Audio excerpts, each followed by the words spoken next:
जिसके सिग्नल बिल्कुल साफ, बेहतरीन आपके घर में वो एंटीना लगा हो या रिसीवर रखा हुआ, तो बेहतरीन चीज घर में बरकत लाने वाली क्या है? इमाम हुसैन की आजादारी। जितनी भी रहमत की फहरिस्तें हैं हमारे यहाँ किताब में, दीनियात की किताब में 40 चीजें लिखी जाती हैं, 20 तवल्ला के अंदाज में, 20 तबर्रा के अंदाज में, अमल वाला तवल्ला तबर्रा 40। मैंने किताब तर्जमा करना शुरू की थी, फिर रुक गया। 1000 चीजें थी, 1000 जो रहमत खुदा को लेके आती। मैं ये जुमला इसलिए कह रहा हूं, अपनी बड़ाई नहीं, कि जो कुछ मैंने मुतालिया किया है 1000 वाली किताब भी देखी है। 1000 का मतलब 1000 हदीसें, फिर रहमत कैसे आती है। लेकिन सबसे बेहतरीन जो चीज मुझे नजर आई है वो आजादारी है इमाम मजलूम। आपका घर कभी अज़ा से खाली नहीं होना चाहिए, मजलिस होनी चाहिए, चाहे खाली औरतों की हो, चाहे खाली घर वालों की हो, चाहे खाली 5 खवातीन जमा हो जाए, माँ और 2 बेटियां खड़ी होकर एक मातम पढ़ ली। इसके बाकी देखिए शरीयत में एक सिस्टम होता है वाजिब और हराम का। वाजिब और हराम का ताल्लुक होता है आखिरत के फायदों से, और एक सिस्टम होता है मुस्तहबात और मकरूहात का, और इसके अलावा असबाब रहमत का।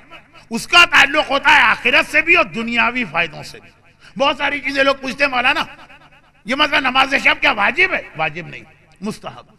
इसका मतलब क्या हुआ कि ये वो अमल है जो आखिरत में भी फायदा देगा, दुनिया में भी बरकतें लाएगा।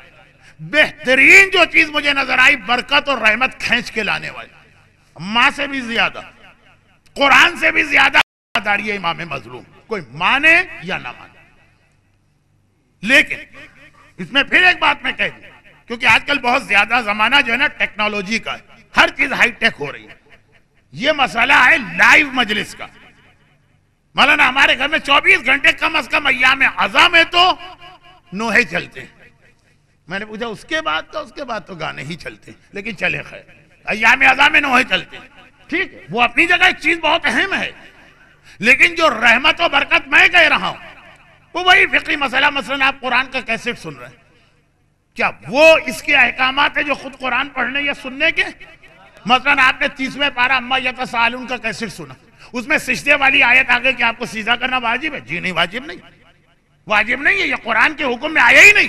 एक सवाब मिलेगा, कुछ ना होने से तो बेहतर है, लेकिन कुरान के हुक्म में नहीं आया। सिजदा कब वाजिब है आयत पे? या आप खुद पढ़े या खुद आप उस वक्त सुने जब कोई डायरेक्ट आपको सुना रहा हो।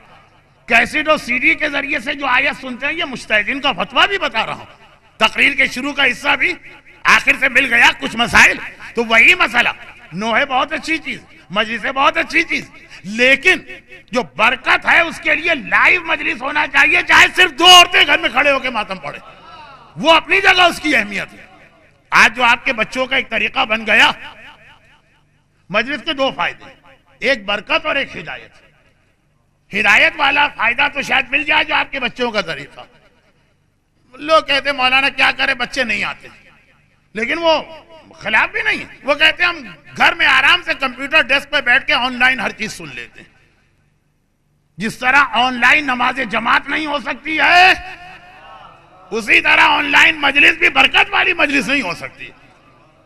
हाँ, हिदायत मिल सकती है कि मैसेज सुना, पैगाम सुना, हो सकता है बदले, लेकिन मजलिस के 2 पहलू हैं, और इस वक्त मेरा हवाला है बरकत वाले पहलू से। उसके लिए तो सफ पे आके बैठना भी है और घर में सफ बिछाना भी है।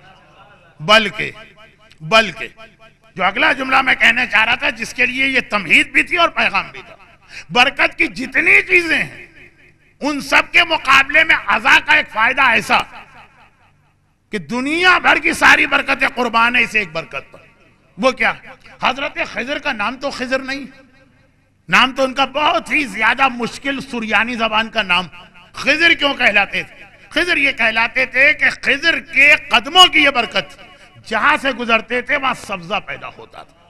अरबी में खिजर सब्जे को कहते हैं। चुनाचे किसी आदमी ने खिजर को नहीं देखा, लेकिन आप उससे पूछे कि इस महल्ले से खिजर गुजरे हैं कि नहीं गुजरे, वो फौरन झुक के जमीन को देखेगा, बता देगा कि खिजर गुजरे हैं कि नहीं गुजरे। अगर वहां सब्जा है तो कहेगा कि यहां से खिजर गुजरे, सब्जा नहीं है तो कहा यहां से नहीं गुजरे। इसी से फारसी मुहावरा बना कि जमीन सब्ज नबूद। लेकिन खिजर अपनी तमाम तर अजमत के बावजूद रसूल खुदा के मुकाबले में तो कुछ नहीं है ना। अब अल्लाह के रसूल जहां से गुजरे, वो तो तारीख में भी है, जिस जगह से अल्लाह का रसूल गुजरता, खाली यही नहीं है कि सर पे बादल साया करता, ये भी है कि जमीन सब्ज होती चली जाती, दरख्त की टहनियां झुक के सलाम करती, सूखे दरख्त सरसब्ज और शादाब हो जाते हैं, जिसमें फल नहीं आता उसमें फौरन फल लग जाता, जिसमें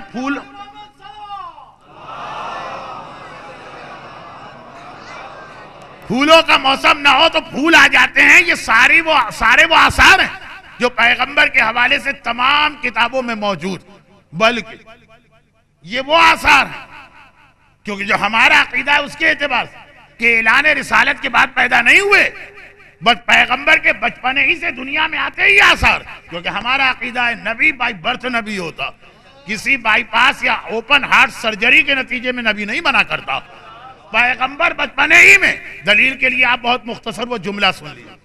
जब एक अरब का तरीका है कि बच्चों को बचपने में देहातों में भेज देते हैं, उसके बहुत सारे फायदे, जिनमें एक वो अहम तरीन फायदा भी है कि अरबी, उनकी जबान अरबी महफूज रहती है, जिसके इतने फवायद। अब आज नहीं पढ़ रहा हूँ, वो आगा बाकर सदर का वाकया कल के लिए, मंजिल मसाइब करीब आने वाली है, जुमला मुकम्मल हो जाए। तो अब ये तरीका, और यही वजह कि अतराफ के कबीले की औरतें भी हर 6-6 महीने के बाद मक्के में विजिट करती हैं, कोई जितने बच्चे पैदा हुए उनको लेके जाना है। जब अकेले कोई नहीं आती, जब ये काफिला चला था हवाजन या ताइफ की जानिब से, हलीमा सादिया भी उस काफिले में थी। जब जा रहे थे ये लोग मक्का, 15, 20, 50 औरतें जा रही हैं मक्का, सारी औरतें हलीमा सादिया से नाराज, हर एक को हलीमा सादिया से शिकायत। और जब वापिस आ रही मक्के से अपने कबीले बच्चों को लेके, तब भी सारी औरतें हलीमा से नाराज और कंप्लेन कर रही। आते वक्त मसला ये था कि सारी औरतें ऊंट पे बैठी, उनके ऊंट नॉर्मल स्पीड से चल रहे हैं, हलीमा की ऊंटनी इतनी स्लो, इतनी सुस्त, चला ही नहीं जा रहा। भाई 10 आदमी गाड़ियों में जाए, 9 की गाड़ियां जा रही, एक की गाड़ी बार बार रुकी जा रही, थक जाते हैं ना लोग, आजिज आ जाते हैं ना लोग, क्या तरीका, कौन सी गाड़ी फटीचर से उठा के ले आए। जनाब हलीमा सादिया से शिकायत कर रहे हैं कि कौन सी ऊँटनी ली आई। उन्होंने कहा क्या करूं, गुर्बत है, कमजोर मेरी उठनी है, ताकत नहीं है, बच्चों को खाने को नहीं मिलता, इसको कहां से खिलाऊं। लेकिन अब क्या करें, काफिला है, सब एक साथ चलने पे मजबूर है काफिले में। भाई हज के काफिलों में यही होता है ना, जियारत के काफिलों में यही होता है ना कि अगर कोई साथी किसी वजह से कमजोर तो काफिले में है तो उसका साथ देना पड़ेगा, चाहे झुंझलाहट हो रही। 11 बजे का टाइम दिया, निकलेंगे जियारत के लिए, 1 बजे निकलते, क्यों, बाकी सब तैयार हो गए, 2 आदमी उसी माहौल के हैं कि 11 का मतलब 1 होता है, 1 का मतलब 5 होता। अब आपको ठहरना पड़ता, झुंझला भी रहे, नाराज भी हो रहे हैं, गुस्सा भी कर रहे हैं, यहाँ तो मजबूरी थी। और जब ये काफिला वापिस आ रहा, गया बच्चे लिए वापिस आए, अब सारी औरतें फिर नाराज। वही ऊँटनी हलीमा सादिया की है, वो हवाई जहाज की रॉकेट की रफ्तार से दौड़ी चली जा रही। औरतें कह रही है हलीमा, अरे रोको अपनी ऊँटनी को, हम तुम्हारा साथ नहीं दे पा रहे हैं। और ये हो क्या गया, गई ये ऊँटनी तो सबसे स्लो थी, मक्के से आ रही है तो सबसे फास्ट है।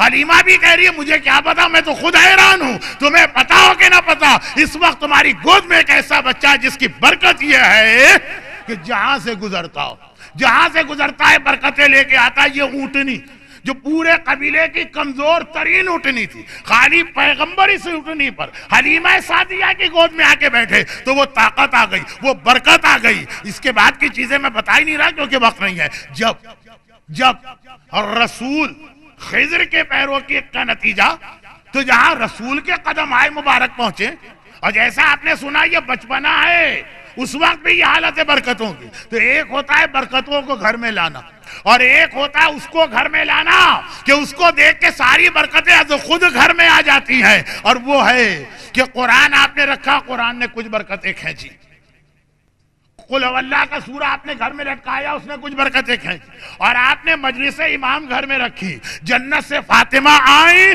उधर से मेरा मौला सज्जाद आपके घर में आया। और ये भी नहीं बता रहा हूं कहां आके बैठे, लेकिन आपके घर में आए। और वो जो जुमला कहा इमाम जोहरी से, बुलाने की जरूरत नहीं है, इधर कहीं मेरे बाबा का जिक्र हो तो मैं पहुंच जाता हूं। अब मुझे एक सवाल का जवाब दीजिए, ये सज्जाद हो तब भी अव्वलुना मोहम्मद, औसतुना मोहम्मद, कुल्लुना मोहम्मद में शामिल है। और अगर जहरा हो, फातिमा तो बजा तो मिन्नी, फातिमा तो मेरा टुकड़ा है। तो जो कुल की खुसूसियत है कि जहां रसूल जाए तो कितनी बरकतें आती है, वही फातिमा की भी खुसूसियत है, वही सज्जाद की भी खुसूसियत है। मेरे मौजू को जहन में रखिए। अपने घरों को किबला बनाओ, और कुरान ने कहा किबला उसे कहते हैं जो बरकत वाला हो। और अगर खुद इमाम मासूम आपके घर में आए और अकेला ना आए, अपनी दादी जहरा के साथ आए, अब कौन सी बरकत ऐसी है जो आपके घर में नहीं आई? कितनी बरकतें, तो सारी 1000 बरकतें एक तरफ, लेकिन एक सज्जाद का आ जाना और एक जहरा का आ जाना, सारी बरकतें इनके जलों में चलती, सारी बरकतें इनके साथ चलती। तो बेहतरीन अमल जिससे आप अपने घरों को किबला बना सकते हैं वो है अज़ा इमाम। और चूंकि अज़ाए इमाम बरकत का पहलू मैं आज बता रहा हूं, फिर जुमला दोहरा दूं कि कुछ अहकामात दीन है जिसका फायदा आखिरत में, उसके अंदर इस्लाम इस बात का बड़ा ख्याल रखता कि आप पर उतना बोझ डाला जाए जो आप उठा सकते हैं। हज आप पर वाजिब नहीं अगर इस्तिताअत नहीं, खुमस आप पे वाजिब नहीं अगर पैसे नहीं, रोजा आप पे वाजिब नहीं अगर आप बीमार। और कुछ ऐसी चीजें जो दुनिया में आपके लिए फायदे लेके आती, बरकतें, उसमें इस्लाम शौक दिलाता कि कर्जा लेके भी ये काम करो इन बरकतों की वजह से जो तुम्हें मिल रहे हैं। जैसे एक आदमी की इस्तिताअत नहीं तो वो गर्मियों की छुट्टियों में अपने बच्चों को स्विट्जरलैंड घुमाने नहीं ले जाएगा, लेकिन इस्तिताअत नहीं है, वो बीमार है, उसका बच्चा बाईपास का ऑपरेशन, वो कर्जा लेके भी ऑपरेशन कराएगा और मकान बेच के भी ऑपरेशन कराएगा। जहां बरकतों का मसला होता है ना वहां पे। अब इसीलिए इस्लाम चंद चीजों के लिए कुर्बानी, बकरीद की कुर्बानी, या आगा सिस्तानी के मसाइल की किताब से पढ़ रहा हूं, फरमाते वाजिब नहीं है लेकिन इंतहाई अहम सुन्नत अमल है, इसके लिए कर्जा भी लेना पड़े तो कर्जा लेके कुर्बानी करो।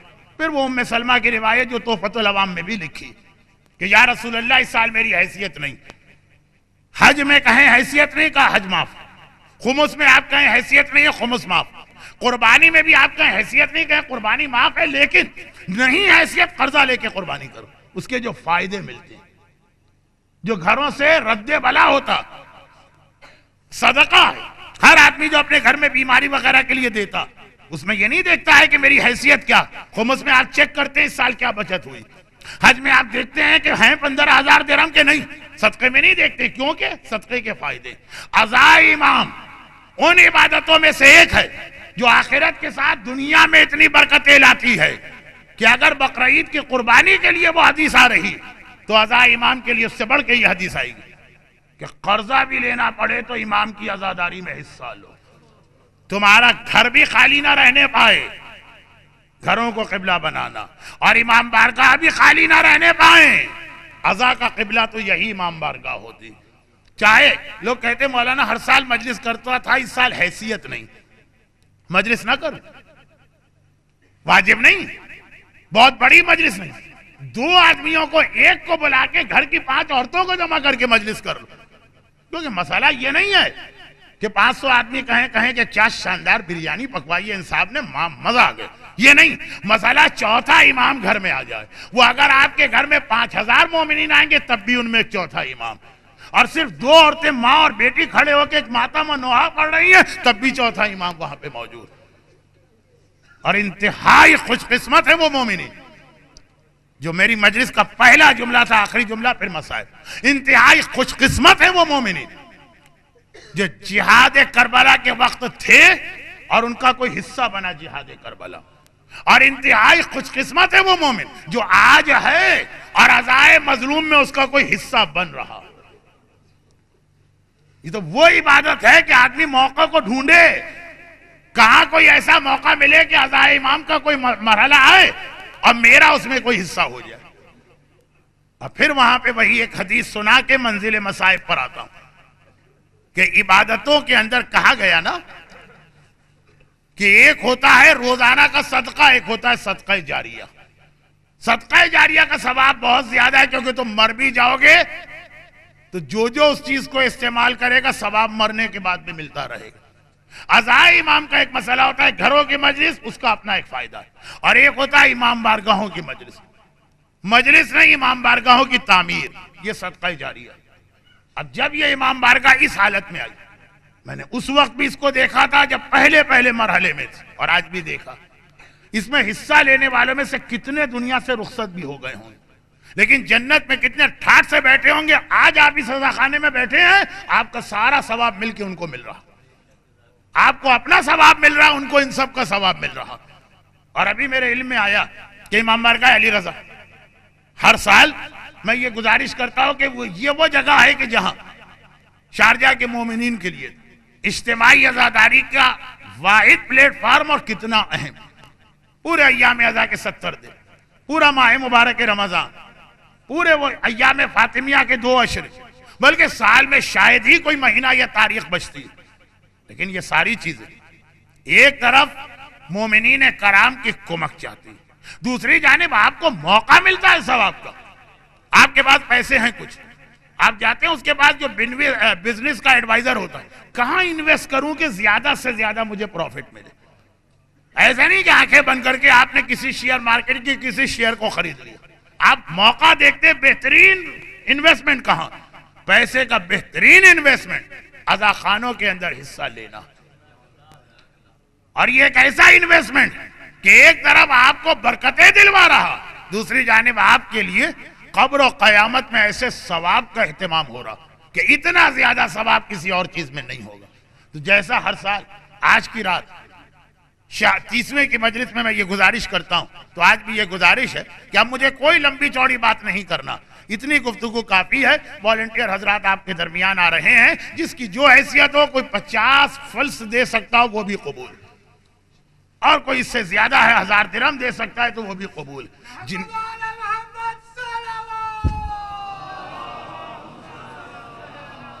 जिनके लिए आप दे रहे हैं वो कुरान के उसी उसूल पे अमल करते हैं कि लन यनालल्लाह लुहूमुहा वला दिमाउहा वलाकिन यनालुहु तक़वा, सूरह हज की आयत। तुम कुर्बानी करते हो, अल्लाह ये नहीं देखता है कि इसका इतना मोटा ताजा जानवर था, हमारे कंपटीशन होता है, अल्लाह देखता है किस नीयत के साथ तुमने इस जानवर को ज़बह किया।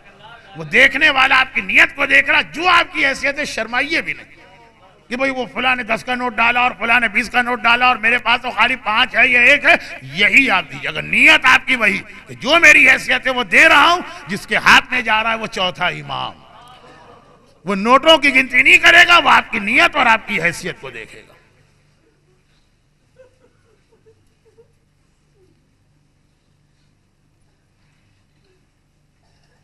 और चूंकि ये मरहला तकरीबन इख्तिताम पर है, तो जो जुमला मैंने अभी कहा बस इसी से रब्त दे दो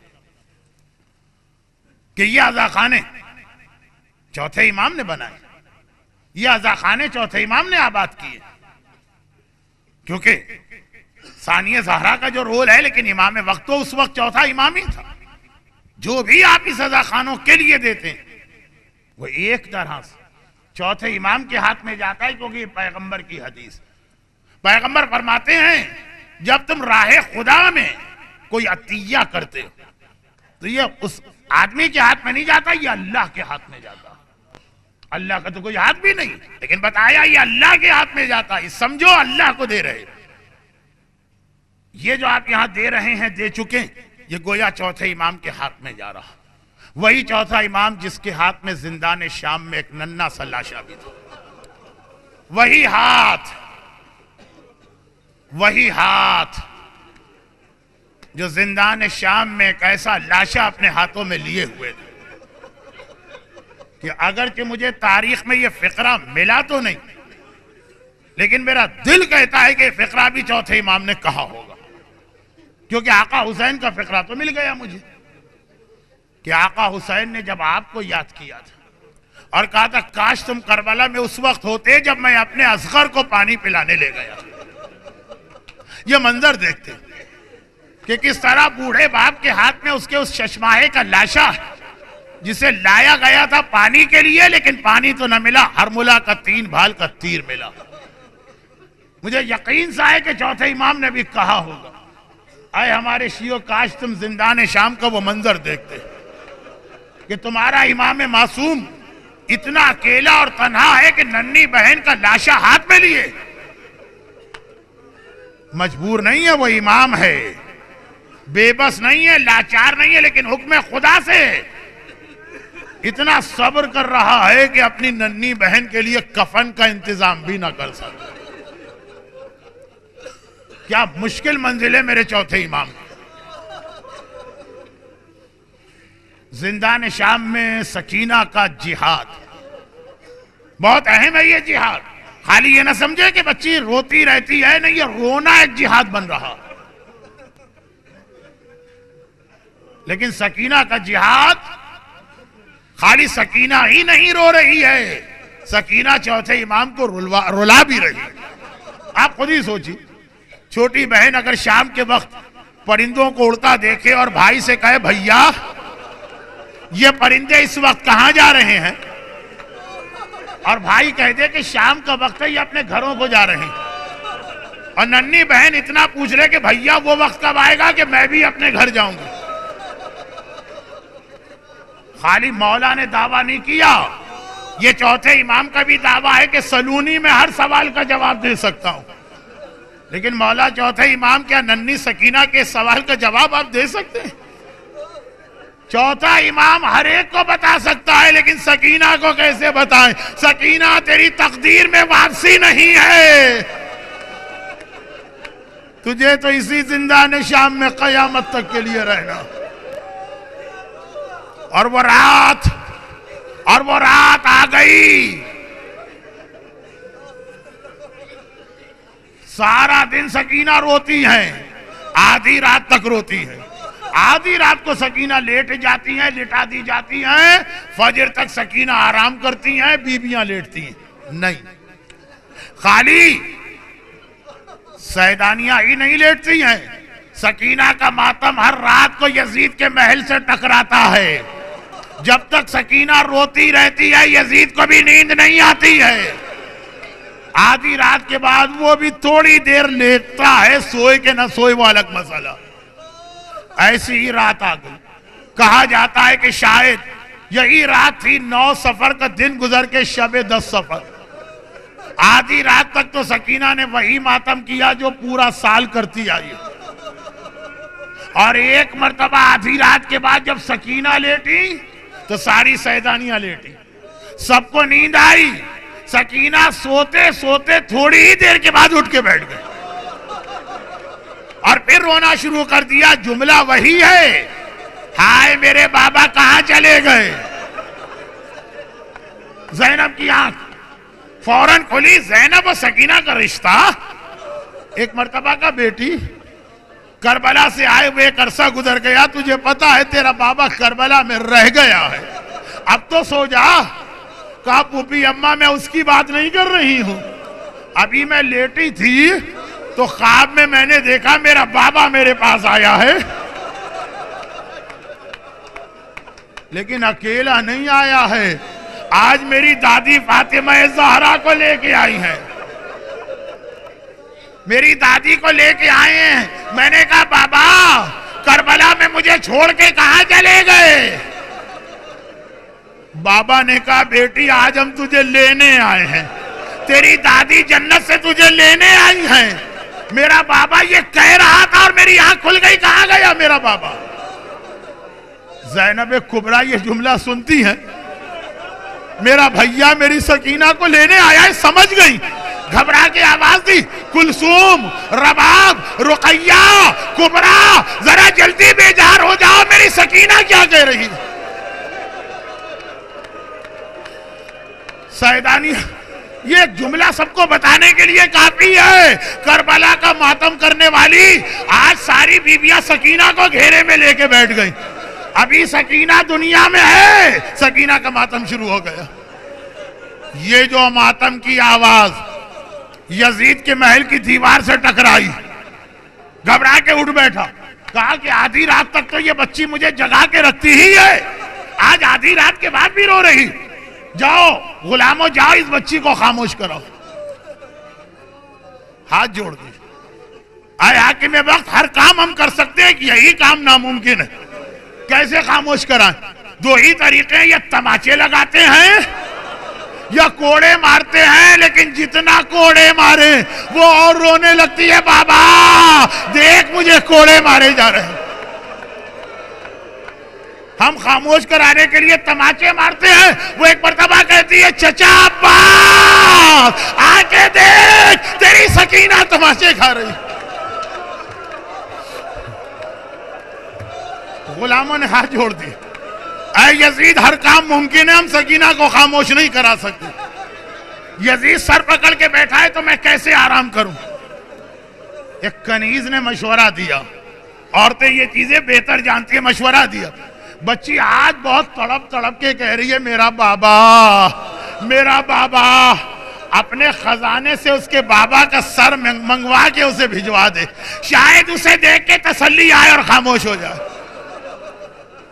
उधर जिंदान शाम में सकीना रो रही है, बैठी एकदम खड़ी हुई और खड़ी होके दरवाजे की जानिब जाने लगी। ज़ैनब ने कहा बेटी कहाँ जा रही हो? कहा फूफी अम्मा मुझे बाबा की खुशबू आ रही है, दरवाजे से मुझे बाबा की खुशबू आ रही है, मेरा बाबा आने वाला है। एक बार दरवाजा खुला, कनीज़ें एक तश्त लेके आगे आती हैं, तश्त पे खान कपड़ा पड़ा। ज़ैनब हैरान हो, ये तश्त ज़ैनब के सामने रखा गया, ये क्या चीज है? कहा हाकिम ने ये तश्त भिजवाया। ज़ैनब ने कपड़ा हटाया, हाय बहन के सामने भाई का कटा सर नजर आ रहा। सारी बीबियां अपनी जगह से बेख्तियार खड़ी हो गई, उंगली से इशारा किया सलाम अलैका या अबा अब्दुल्ला, आका हुसैन हमारा सलाम लो। ज़ैनब आगे बढ़ी, कटा सर उठाया, की गोद में रख लिया, ले सकीना बाबा को याद कर रही थी, बाबा आ गया है।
थी सकीना किए सदा भाई,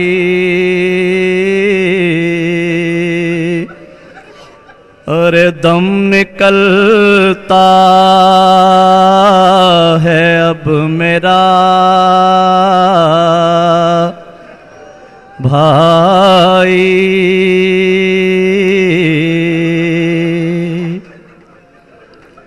थी सकीना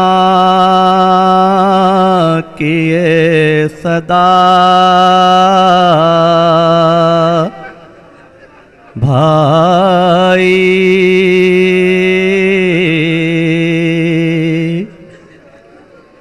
दम निकलता है अब मेरा भाई।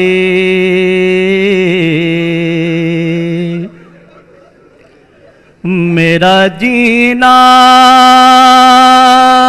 भी कोई जीना है,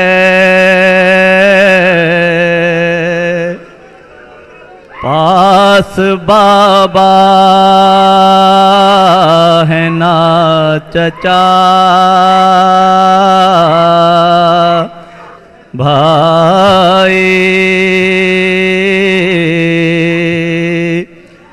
मेरी मैया पे एक छोटी सी अरे डाल दीजिए कोई रिदा भाई।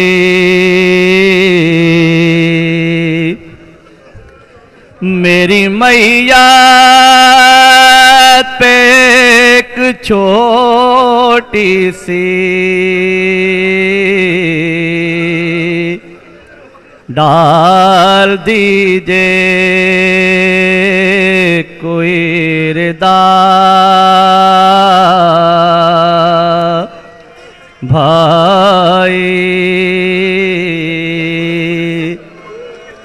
जिस तरह हो सके उठा लीजिए, है जनाजा यतीम का भाई, है जनाजा यतीम का भाई। जिस तरह हो सके उठा लीजिए, है जनाजा यतीम का भाई। मेरी मैया पे एक छोटी सी डाल दीजिए कोई रिदा भाई।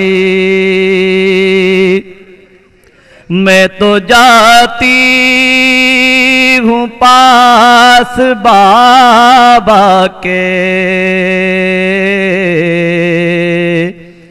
मैं तो जाती हूँ पास बाबा के।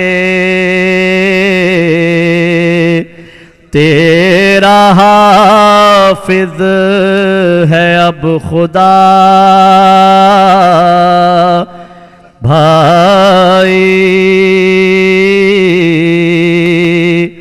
थी सकीना की ये सदा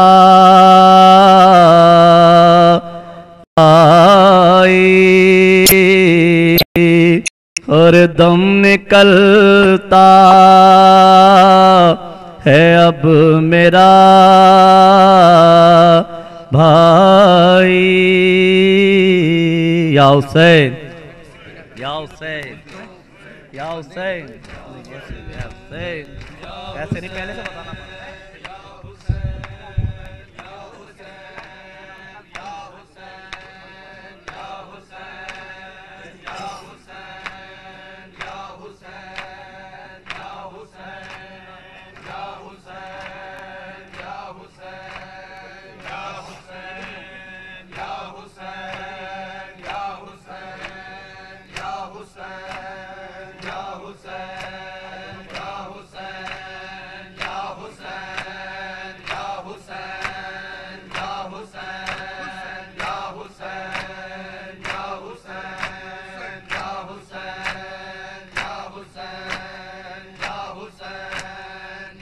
हुसैन